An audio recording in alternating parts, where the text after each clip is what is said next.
Depois passou a ter roteiro, porque no começo a gente não tinha roteiro, ia no improviso. Não sei se você lembra, mas eu era muito amigo do Ricardo. Ricardo de Barros. E eu fui lá nas primeiras do Pânico, que era uma coisa super... Você lembra como é que era, claro, né? Não tinha dinheiro, não tinha nada, era mais dinheiro. palco e tal. Ia pra festa lá com um microfone, com cabo, e eu dividia com o Vesgo. E você se divertindo pra caramba. E no começo não tinha nem salário, né? É o salário da rádio. Salário. O pessoal não sabe disso. A gente não tinha salário. Se eu não me engano, aqui, ó, tô falando de 2003, gente, faz quase... Porra, quase, daqui a pouco vai fazer 20 anos.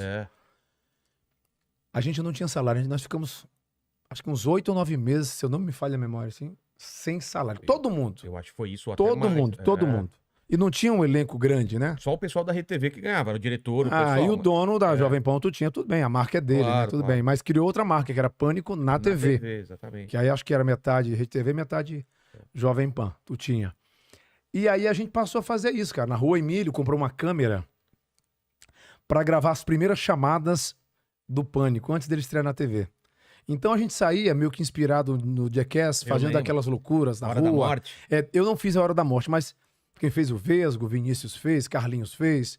Mas as vinhetas eram meio loucas. Sei. Não como a Hora da Morte. É pré-hora da... Isso é antes da Hora da Morte. Antes, pré-Hora da Morte. E aí foi gravado, eu me lembro disso, na câmera do Emílio. Tinha umas imagens da câmera do Emílio e tinha uma câmera da Rede TV, mas não era tão moderna na época, né? Sei. Porque eles não tinham dinheiro mesmo. Era outro estúdio, a Rede TV era um lugar pequeno. Eles mas já era lá no mesmo lugar? Não, era em outro lugar. Não? Não, era em outro lugar, era em Alphaville. Caramba, essa fase... Cresceu muito a emissora. E aí o Emílio começou a gravar essas chamadas, ele ia pra rua gravar também com a câmera dele. A Hora da Morte. É Alphaville, lembra, é verdade. O Emílio saía no comecinho da Hora da Morte pra gravar, só que depois ele meio que arregou, não foi mais, que viu que o negócio não era fácil não, cara. Caramba, muita gente deve ter se machucado naquilo, né? Descendo escadaria, descendo aquelas coisas, dando... É coisa do Jackass, né? Total, né? A mesma coisa. E aí começou com a Hora da Morte, aí depois veio Vesgo e Silvio, Sandália da Humildade, teve Sabrina. O Vesgo e Silvio, como foi a gênese do negócio? Como que foi? Cara, assim... Vocês queriam fazer porta de festa? Necessidade. Por exemplo, vou ter uma festa pra cobrir. Só uma coisa, o programa começou com quanto tempo de arte? Era, ao todo, juntando break, tudo, era 1h30. Que é coisa pra caramba pra preencher. Eu não lembro quantos breaks. Quantos Já tem uns 4 breaks. Não sei, de 5, de 6, 7, não sei. Acho que não tinha tanto faturamento, então acho que eram curtos. No começo, sim, né? Depois, todo mundo queria anunciar no Pânico. E aí, a gente foi fazer pauta. E como só tinha um microfone, uma câmera e o microfone com o cabo, fio. Com fio? Eu botei aquela dentadura do Silvio, que eu já tinha, aquela dentadura que foi feita por um show que eu tava fazendo, que eu imitava o Anderson do Molejo. Sei. E na época ele tinha aqueles dentes encavalados, assim, né? Um brigado com o outro, né? Parece que alguém falou, Montinho, e foram pra lá. E eu fazia um show aqui em São Paulo em 99, no Teatro Arthur Azevedo, na Moca, no Paulo Eiró, em Santa Maura, tô falando de 1999. E tinha um pupurri. E eu cantava só um pedacinho das músicas, e tipo, o Fagner colocava boina, a Betânia peruca, o outro óculos, e no molejo tinha aquela virada. Assim dá bom demais! E a galera ria pra caralho. Você vai que eu vou batendo. E imitando o cara ali, cantando muito dinâmico e tal. E aí um belo dia eu tava na rádio, e aí a Luísa Perricê com a Ingrid Guimarães viram aquilo que eu botei de brincadeira lá com a peruca do Silvio, que eu andava sempre na mochila, que eu fazia os eventos corporativos, andava com dentadura, com peruca, aí eu tirei e coloquei lá. E eu pensei, no dia que for pra televisão, vou fazer assim. Aí deu certo. Eu nem achava que imitava bem o Silvio, eu fui fazendo na loucura mesmo. E aí fomos gravar Porta de Festa. O Vesgo gravava com as pseudo-subcelebridades.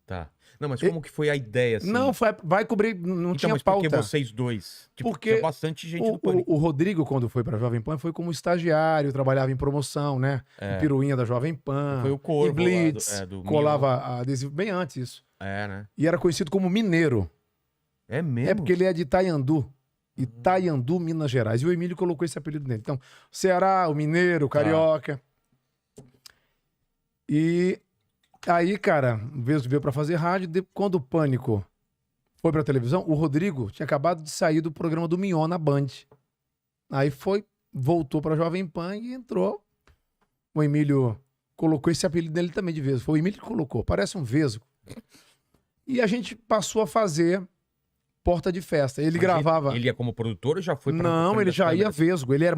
O Pânico, cara, o vesgo passou a chamar muita atenção, porque ele perguntava coisa que eu fazia, o Silvio também não tinha coragem de perguntar. Ele era muito cara de pau, A gente tem uma diferença, acho que de 9 anos, mais ou menos. Tá. E muitas vezes eu segurava, não, né? Aí de um tempo eu fui ficando mais velho, mais louco, ele também passou a me... A te segurar. porque ele era muito jovem, ele tinha 21 anos, 22 anos, já tinha uns 30 e poucos já. E aí ele passou a perguntar coisa, eu falei, caraca, cara de pau mesmo, né?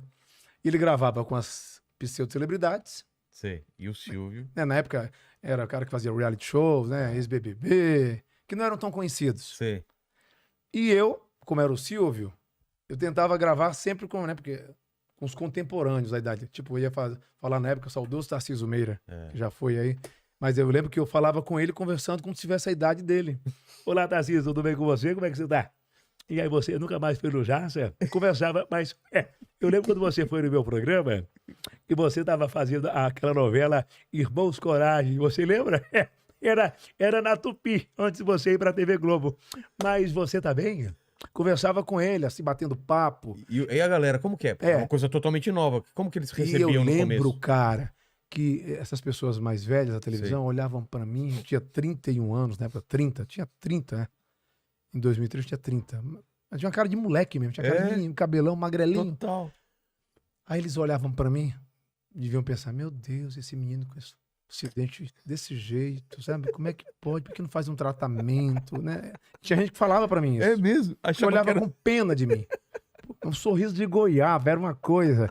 Eu sempre tive muita gengiva assim, mas, cara, aquilo ampliava. Ampliava. Era uma lente ali. E as pessoas olhavam pra mim e ficavam com pena. Aquele cara magrelo com a peruca, aquele microfone gigante e aquele dente, né? Então era isso. Eu pegava as pessoas mais famosas, porque era o Silvio. Mas eles eram receptivos no começo ou não? Era meio... No começo, alguns... geralmente quem é mais metido são esses mais novos que estão começando. O pessoal das antigas é mais de boa. Porque, cara, quando a pessoa se acha, na verdade ela tá perdida mesmo. Ela não se encontrou. Porque, cara... O cara começa fazendo, sei lá, novela da tarde, malhação, e o cara passa e já tem aquela empáfia, o nariz ali levantado, não fala. Você tem que falar com a imprensa. Claro, pô. E era um programa de humor, né? E os mais velhos sempre entraram na brincadeira. O saudoso José Wilker, eu só tô falando de gente que já foi, né? Mas são os grandes. Caramba. Cearense lá, o José Wilker.